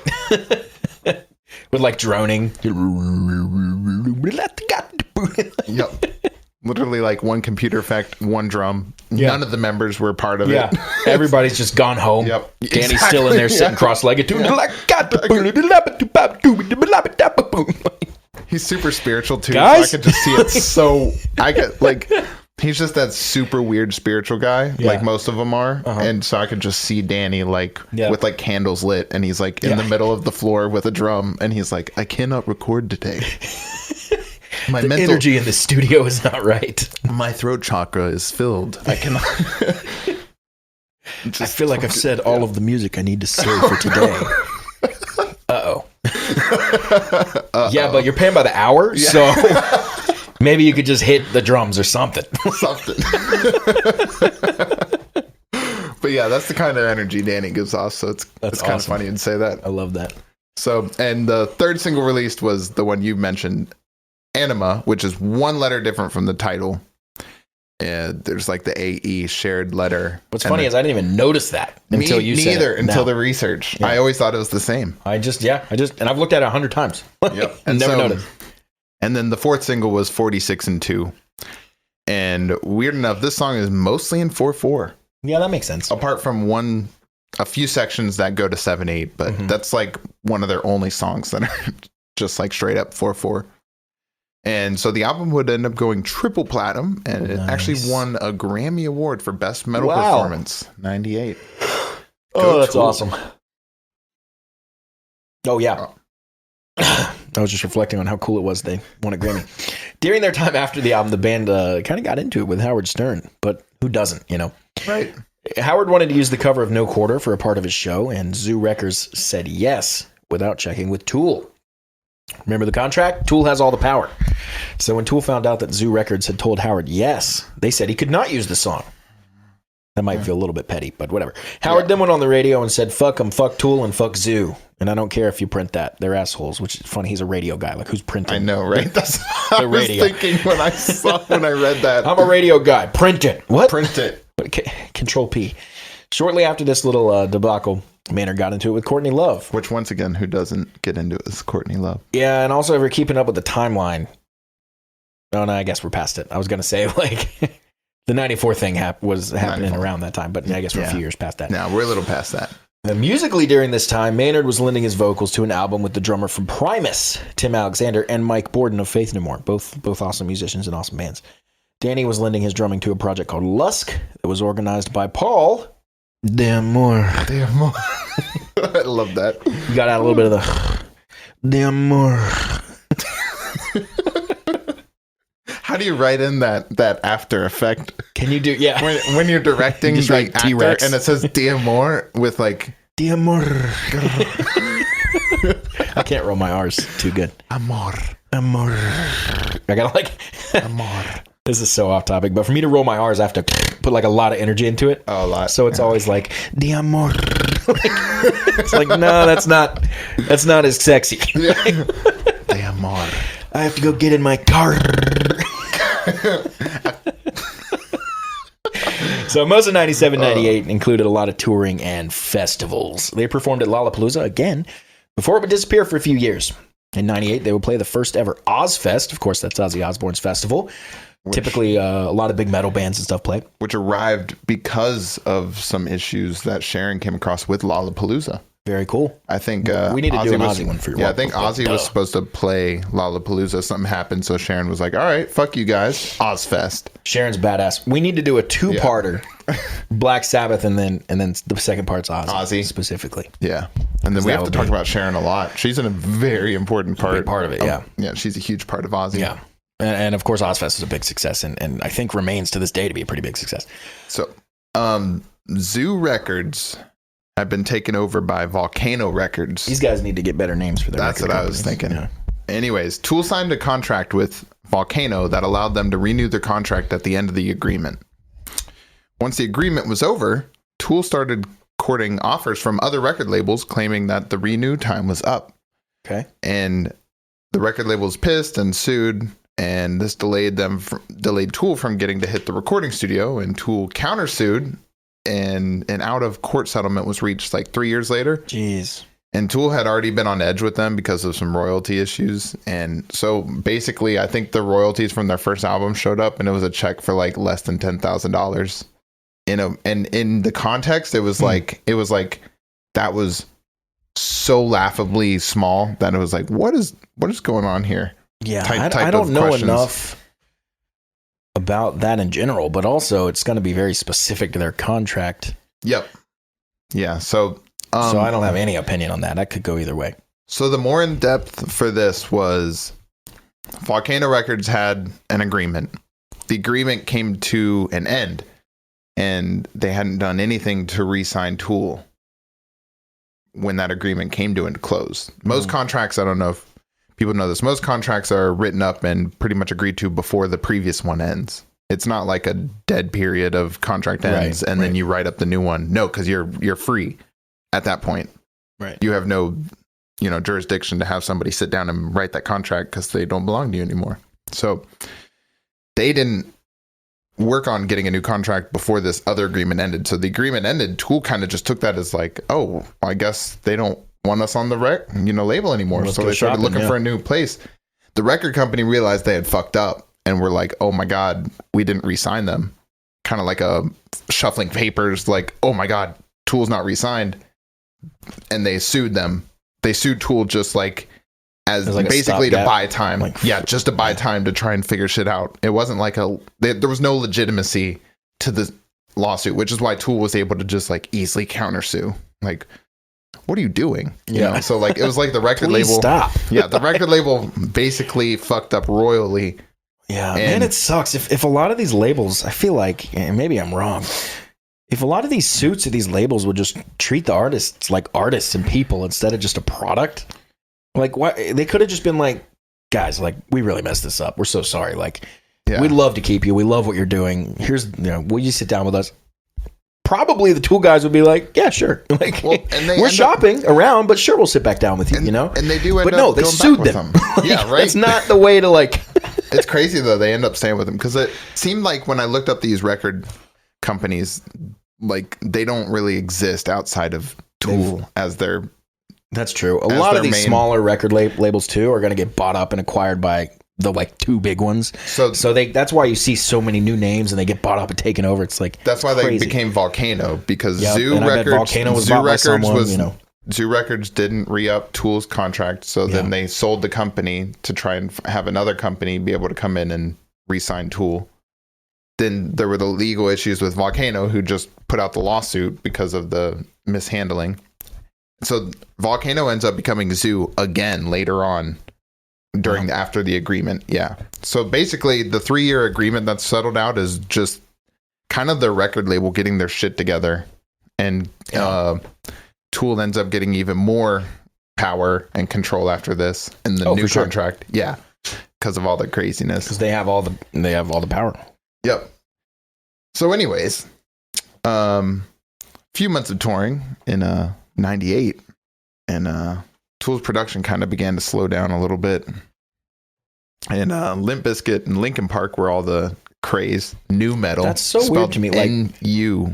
I would agree both those bands are nu metal 100%, but it's so weird to me to put those two bands in the same sentence. Dude, I feel know, like, right? For whatever reason, and feels... maybe I'm wrong, I feel like Limp Bizkit was much before Linkin Park. And I thought so too.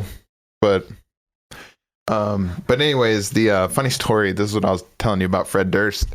Fred Durst from Limp Bizkit went on the record, like in an interview, and said that Tool was the best band on the planet. He gives them so many compliments, goes through like each member, how they're like changing the face of the music industry and how nobody's on the same level as they are. Mm-hmm. How all the dudes just clearly know something others don't. They're just that level up.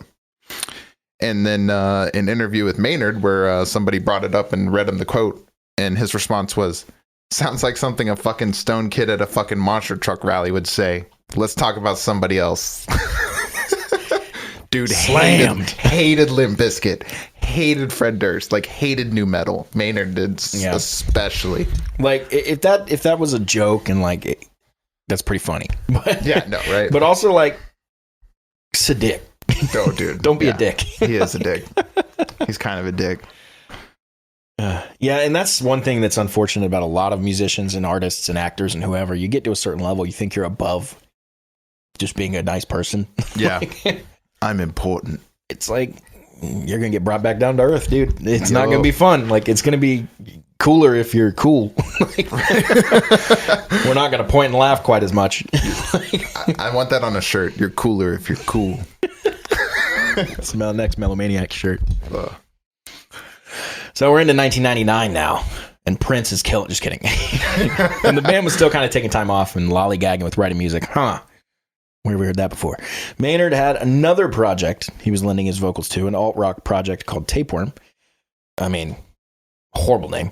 While fans awaited the new Tapeworm material, all 7 of them, Maynard joined another band full-time. A Perfect Circle. The band was started up by Tool's guitar tech and Maynard. He still sings for this band to this day, and Perfect Circle's cool. They have a lot of good songs. A lot of Tool fans weren't a fan of this move by Maynard as it drastically slows down the release of Tool albums. At least that was the point they argued. I've heard Maynard actually talk about this. Yeah, he defends and says it doesn't affect the process at all. No, because the way their process works, apparently, and I've heard Maynard talk about this in detail in like 3-hour interviews with Joe Rogan and stuff where he just talks. Like, it's not like little sound bites. Yeah.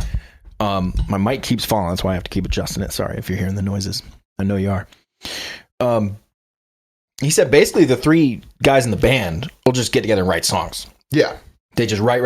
And when they feel like something's good, they send it to him and he puts vocals on it. Yep. He puts the lyrics and vocals. And that's it. So he said there's times where he doesn't hear from the band for a long time.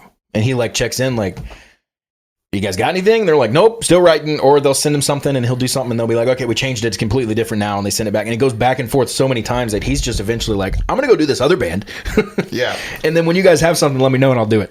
Yeah, no, that is how it works. That's why I said that's how the fans argued it. A lot of Tool, a lot of the delays in Tool, I think, are because of that process where the band is just hyper perfectionist, writing, trying to get stuff done. And Maynard, I think, is just doing a lot of kind of waiting around. That's why he's doing like 1 million projects, because he's clearly not someone who can sit still.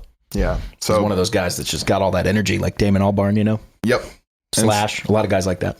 And so while Maynard was working on some other stuff, the other band members were still grinding away new material behind the scenes. Like you said, they never stopped writing. And so Tool parted ways with their manager, Ted Gardner, around this time. And then he filed a $5 million lawsuit claiming that they were withholding commissions. They just forwarded him their like $7,000 royalty check. Like, here. Yeah.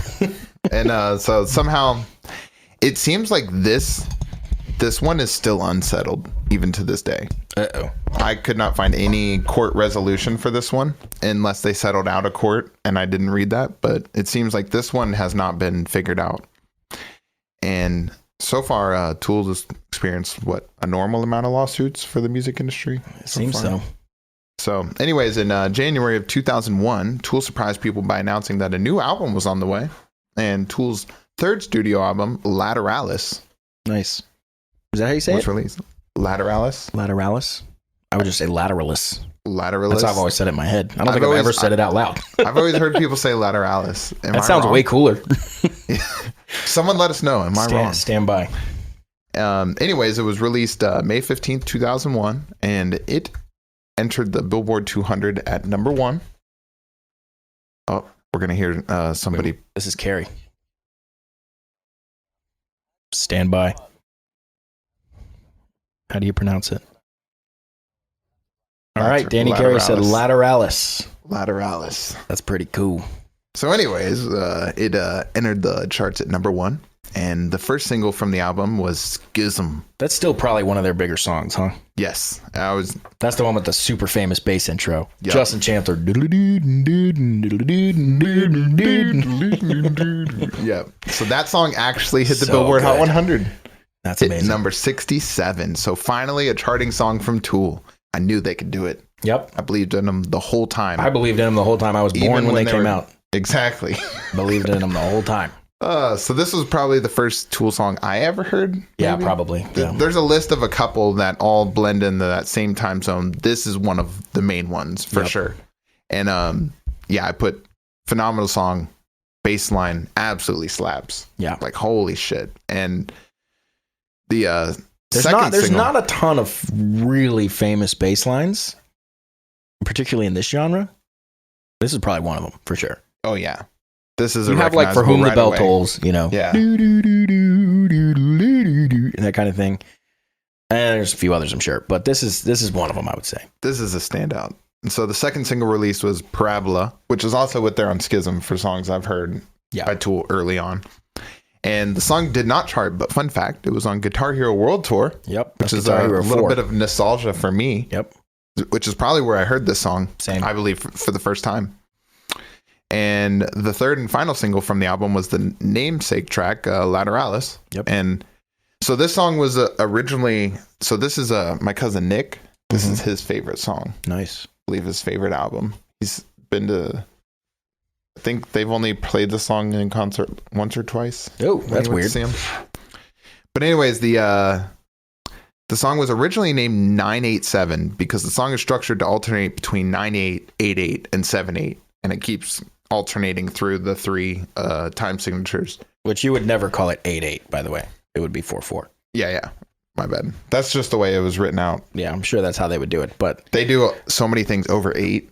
Yeah, it just makes sense. I was gonna say it must make more sense to them the way they write their music. Yeah, I've done stuff like that 8. too. Because if you're counting 1, 2, 3, 4, 5, 6, 7, 8, 9, 1, 2, 3, 4, 5, 6, 7, 8, 1, 2, 3, like it's easier to do that. These are just 1, 2, 3, 4. Yeah. You know, and then, but usually you even break it down further than that. Like if you're in 9, it could be 1, 2, 3, 1, 2, 3, 1, 2, 3, 1, 2, 3, or 1, 2, 3, 4, 5, 1, 2, 3, 4. You know, whatever. 7, 8's usually the common 1, 2, 1, 2, 1, 2, 3. A lot of Tool stuff is that. Yeah. Where they'll say, it's funny, my bass player Rasan made fun of this too. They'll say like about a lot of stuff we're about to talk about is how they claim that they get so deep with all these like things, and then literally it's just like 1 2 1 2 1 2 3 1 2 1 2 1 2 3 1 2. It's like this is just 7 8. Like it's not like what are you talking about? Like I've heard a million songs with 7 8. Like yeah, when you break it down like that, where you say the 1 2 1 2 1 2 3. Yeah, or you can flip it around 1 2 3 1 2 1 2 1 2 3 1 2 1 2. You can break it down however you want. That's what makes these odd meters odd, but also feel not so odd is the way you break them down. Like 9/8 could feel really weird. It could feel like a full bar 4/4 with an extra eighth note. 1 2 3 4 1 2 3 4 and 1 2 3 4 and 1. To you have that extra note feels weird. Mm-hmm. Or you could just literally 1 2 3 1 2 3 1 2 3 1 2 3 boom da boom da boom. Like you know what I mean? That's where you start getting a 4/4 feel from a 9/8 meter. But the 8/8 thing kind of makes me laugh. So then you know, someone released that 987 was the 16th number on the Fibonacci sequence. This is where we get into the stuff that kind of makes me raise an eyebrow. Yeah, this is where this is like the stuff that like it's I call it conspiracy theorists. Right. And there's a lot of them in Tool. Yeah. Well, they give them a lot of ammunition to work with. Maynard mentions spirals multiple times during the song and even includes syllable structure in the form of 1 1 2 3 5 8, which is Fibonacci. And then back to 1 1 2 3 5 8 13. For those that don't know the Fibonacci sequence, the pattern is you just add the 2 numbers before, right? So 1 1, and then you add 1 and 1. 2, and then you had 2 and 1, 3, then you had 3 and 2, 5, and you keep going like that. Yeah, and it makes a spiral because it grows in this. Right. Like if you were to chart it. Right. You know, yeah, that's so cool. Math is awesome. Makes those. One of my old music theory teachers said music is just math you can hear. And that's pretty true. It's true. Yeah. More references to the Fibonacci sequence. Finally, Maynard starts singing at the 1 minute and 37 second mark, which is 1.618 minutes. 1.618 is the fame golden ratio. Everything about this song is just a yes for you. It's a yes for me musically. I don't pay attention to any of this stuff. The song Lateralis is a yes for me. I like the actual, like, just the song itself. For sure, absolutely. Slapper. All this stuff, I don't really care about. It's cool that people dive in and, like... It is fun to think about, but the fact that he's deciding to sing something at the 1 minute and 37 second mark, having recorded hundreds, if not thousands of songs myself, you don't even know how long the song is until you get the master back. You're like, oh shit, it's 4 minutes? I thought it was like 3. Yeah. You don't even know that. Like, because a lot of times, as it gets mixed, as it gets mastered, people will chop a second off the end or the front or whatever. So you send them 5 minutes and you're getting back 4 minutes and 52 seconds or whatever, you know, and you're like, oh, cool.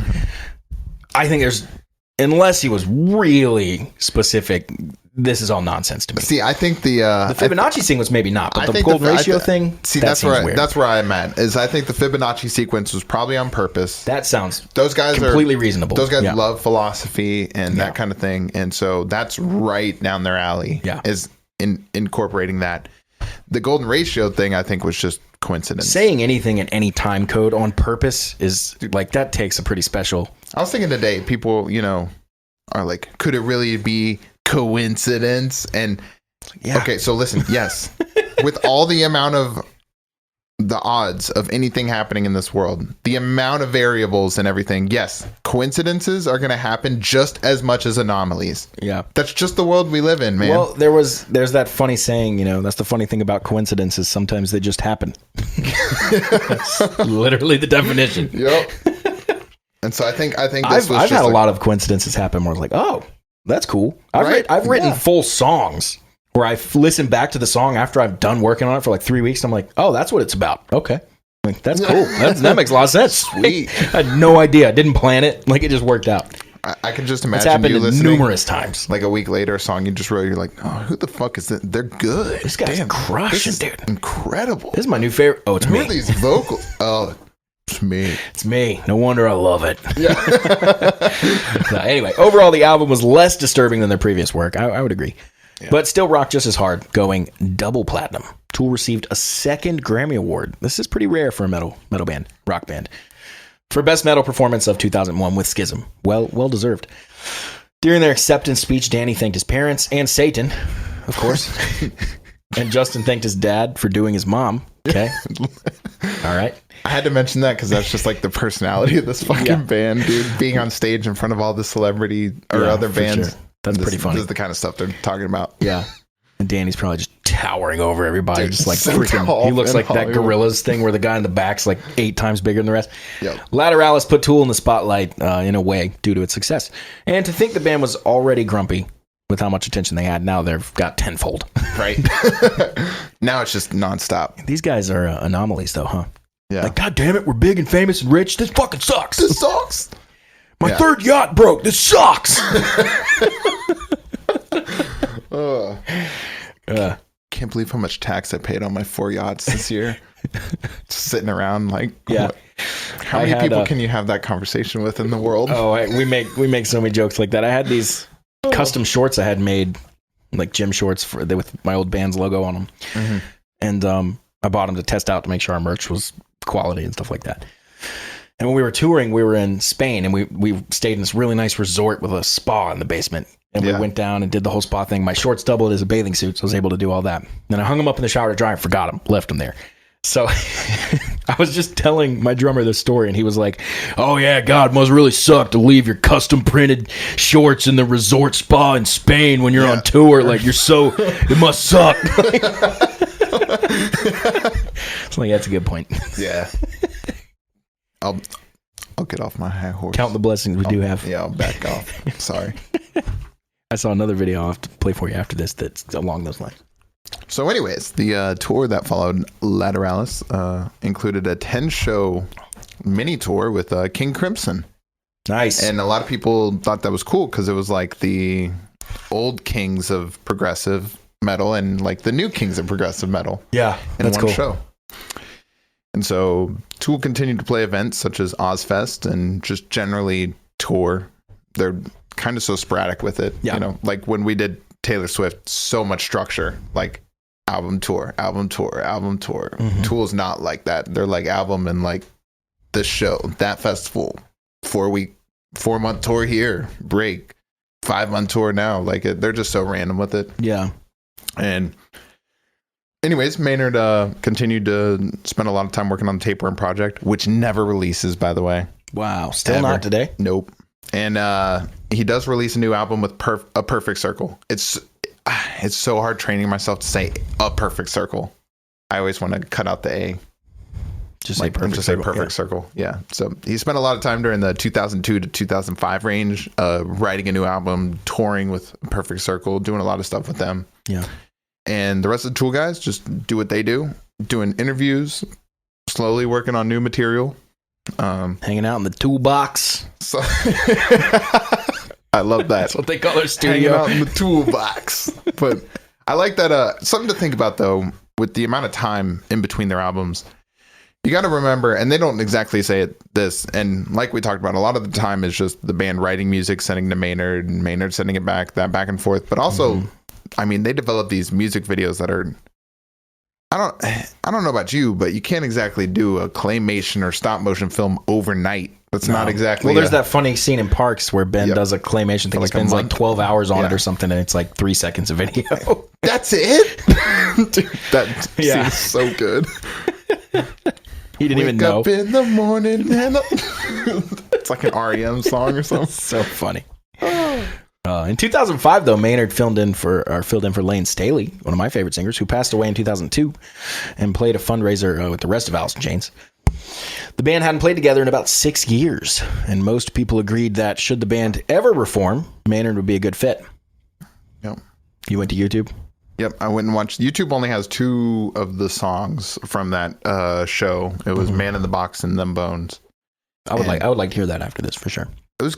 I mean, it's a live version that almost sounds like it's just recorded from like a cell phone, but you could definitely tell that like Maynard could definitely hang with some Alice vocals. That's cool. Alice in Chains vocals, and that's cool. They ended up getting, of course. Oh my God, come back to me.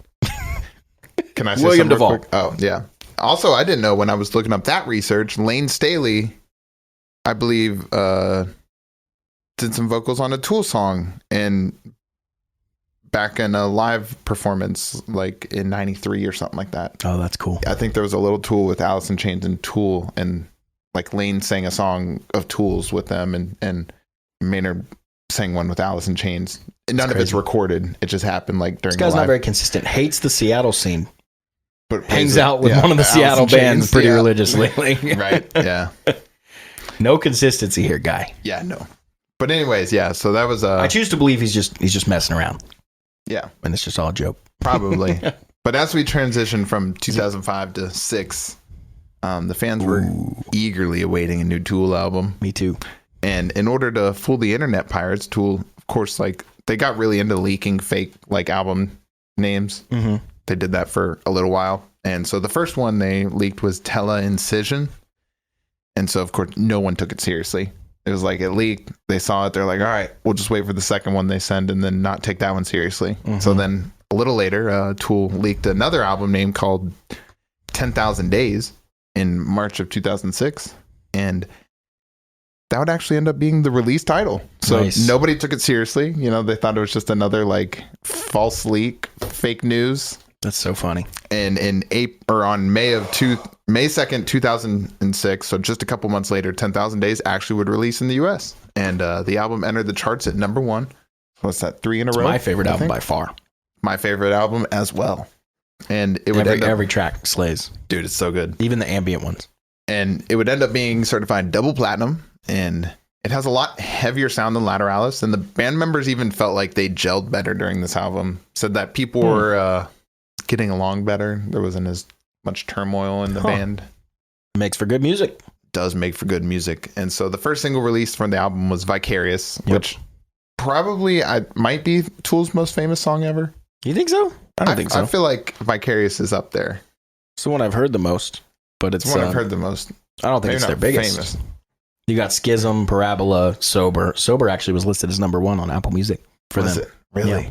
That's crazy. Vicarious is always one that stood out to me. Same. Maybe it's my emotional connection because this was Same. Like I for me. put the 7 minutes 5/4. Well, you and I used to listen to this slapper. one all the time. Remember? Yeah, this was like the first Tool song I learned on drums. Yeah. It's because like one of the easier We used to ones jam it, to learn. Yeah. This is like playing in 5/4. It's like probably the easiest. Well, I don't know. I was gonna say the easiest time signature to play in that's not 4/4 might actually be 3/4. Yeah, 3, 4, 6, 8 are pretty easy. Yeah, those are pretty easy. But 5/4 Any was odd like meters you get into some weird that was stuff. like 5/4 was interesting because that was like my first odd meter. Like that was weird to learn, but that one helped me understand it. So that song has some emotional attachment, I guess, just from the drums. Yeah, for sure. Specifically, but The song would get a Grammy nomination, but ultimately not win. It charted on some of those sub charts we were talking about, but not the Billboard 100, which makes sense because the Billboard 100 usually doesn't include metal. True. Second single release was The Pot, which was their first number one on the chart. That makes sense. That's one of their bigger songs and one of my favorites as well. Yeah. That's the Billboard mainstream rock chart. Yeah. This song would also be nominated for a Grammy and wouldn't win. So that's fine. The final singer for the album was Jambi, which is amazing as well. Love And Jambi. you said this one's your favorite album, right? This is my favorite album. Mine as well. Jambi. Yeah. That's so good. Some of their stuff I found is actually easier to count if you're not trying to count the meter. Because like Jambi, when he goes into the weird part, it's just da-da-da 1 2 3 4, da-da-da 1 2 3 4 5, da-da-da 1 2 3 4, da-da-da 1 2 3 4 5, da-da-da 1 2 3 4, da-da-da 1 2 3 4 5. That's it. It just keeps going back and forth. But the way he accents it is so weird that if you think of it any other way, for me, you start messing it up. So if you can just focus on it, it works really well. So after this album release, Tool went on to play Coachella and then lined up a 4-month tour. Nice. And during a show in August, throughout this time, Kirk Hammett of Metallica actually joined them on stage. Nice. Adam worked it out with for Kirk to play in sober, and they even added a little new section for him to take a solo in. That's cool. For that song. And as Kirk, his opinion on the whole thing was, he said it was one of the most profound jam sessions he's ever had. I could so hear Kirk has that high, soft voice. Yeah. Man, it was just one of the most profound jams I've ever been a part of, man. He's just got that SoCal, like... Yeah, he does. Dude, it was just like, being there, dude, was... It's like there's no better place to be than, like, jamming with Tool or, like, hanging out in my board out in the Pacific, dude. Like... Sounds perfect. Aren't you in Metallica? Yeah, aren't you in Metallica? Man, I just like riding my horses on my farm, dude. Like... He does, though. Yeah. Dude, he's got a big-ass ranch. That's awesome. But anyways, in the off time, Maynard continued to add more to his plate, taking on another musical outfit in Pucifier? Pucifer. Yeah. Pucifer. I like Pucifier. That's pretty good. I think it is a play on that. But yeah, Pucifer. So his right. main 3 bands he's known for are Tool, Pucifer. A Perfect Circle, and Pucifer. Pucifer, yep. And then he order. also owns a wine business. Yep. He acquired that around this time. He's a very big wine guy. Yep. And so the band was dealing with another lawsuit. Jeez. Fun stuff. This time, former associate Cam DeLeon. No. You gotta say that. Cam DeLeon. Cam DeLeon. And then he has his own fragrance. Tired of wearing the more? Try Cam DeLeon. Smell like a baguette. But anyways, he used to make art for them, and he was suing, claiming he was the 5th member of the band and an equal partner. Well, hold on there, guy. Fucking guy. Hasn't played a note, you know? And he also claimed he was head of the art department. Funny enough, the band didn't even have an art department. And if they did, it would be Adam, no? Like, right? That's what I'm saying. The guy in the band? Yeah, so I was like, this is someone just trying to get their cut, I guess. But these lawsuits that just add up, this is really why so annoying. It took 15 years in between their 4th and 5th album. It's crazy. Just like they were just exhausted from. I mean, they really lawsuit to lawsuit. Yeah. Like they're never not in a lawsuit, and that's got to be exhausting. But during especially when they're all such bullshit, and you're just like, dude. Like this comedian like Chris Porter has this bit about lawsuits. He's like, there should be an "Are you shitting me?" defense, where you just stand there and you look at the defendant, or I guess in this case the plaintiff. You look at the judge. You look back at the plaintiff. You look at the judge. Are you shitting me? Are we here for this? They need that. Yeah, no. That defense would work for like 4 of their cases. So, anyways, I hate that I feel lazy in a way with the research, kind of summing up this 15-year time in like a sentence, but really they did a lot of tour work through it. But the band mainly spent time with their families. You know, they still got together and wrote material. And like you said, it was a lot of back and forth, you know, sending music to Maynard. Maynard sends it back, send it back. That went on. Maynard, of course, was never not doing anything. Busy. He had so many bands he was working on. And there wasn't just really any emphasis on the new album. They were working on it, talking about it, and then they kind of give the fans the runaround for like 5 years before it does release. Yeah, so like they started talking about it around around 2013, 14, about like, hey, we're putting music together, we're doing this, and their fifth album doesn't release until August 30th of 2019. Yep. After talking about it for like 5 years to their fans, saying it's coming next year or it's coming later this year. You know, we got the vocals sent to Maynard, we got this and that. And so it was not a good deal for them. But after all their waiting, Fear Inoculum was released. It's a pretty cool name. It is. That's a pretty sweet name. So all their albums have pretty cool names, to be fair. Yeah, true. So anyways, the long-awaited album entered the Billboard 200 at number 1. Of course, it's like fourth in a row or something. I remember this day well. Because I was one of those people waiting for it. Yep. I wasn't thinking about it or caring about, like, I was like, whenever it comes out, I'll listen to it. But when it came out, I was into it for sure. Yeah. And so the album was released with 2 singles, the first being Fear Inoculum. Yep. And Fear Inoculum would actually chart on the Billboard Hot 100 at 93. That's crazy. I don't know if you knew that. It's a long song, too. Blew my mind. 10 minutes, I think, maybe. And it's funny that you say that, because at the time it broke the record for the longest song to ever chart on the Billboard 100. Until that Taylor Swift song. Until that one was only 10 minutes. Exactly 10. Oh, so this one was even longer? Yeah. Gotcha. And so, and then it was broken by David Bowie's Black Star. Oh, yeah. And then broken again this year by none other than the infamous Andre 3000 with his hit song, I Swear I Really Wanted to Make a Rap Album, but this is literally the way the wind blew me this time. Modest title. Exactly. Yeah, from a modest guy. I love that he keeps popping up. I know, right? I showed you that album the other day. Yep. And so the second single release was New. I'm gonna say Numa. That's how I said it, Numa. There's a P at the beginning, like but it pneumonia, looks like but it looks like it'd be silent without Onya. So Numa. Yeah. And the song includes some incredible work by Danny. The drumming on that track is absolutely incredible. And if you're a fan of any kind of drum stuff, like, this is a song must listen. And finally, this wasn't a single, but because the song clocks in at just over 15 minutes, you can't really have a single on the radio that's 15 minutes long. But Tempest with a 7 instead of a T would be it would chart number 6 on the Billboard Hot Rock Songs. It's pretty funny. So that blew my mind. That a 7 charts at 6. Yeah, true. It's pretty funny. But I just thought it was crazy that a 15-minute long song even charted. Yeah, I mean, it's Tool though. Yeah, like the rules that we know become less and less important as time goes on, I think. Yeah, but anyways, this song received a ton of critical acclaim and actually won a Grammy for Best Metal Performance again. We're talking about Tempest? Yep. That's crazy. So my favorite, I think, from that album is Invincible, I think. I'd have to go back and listen to make sure. I think it's Invincible.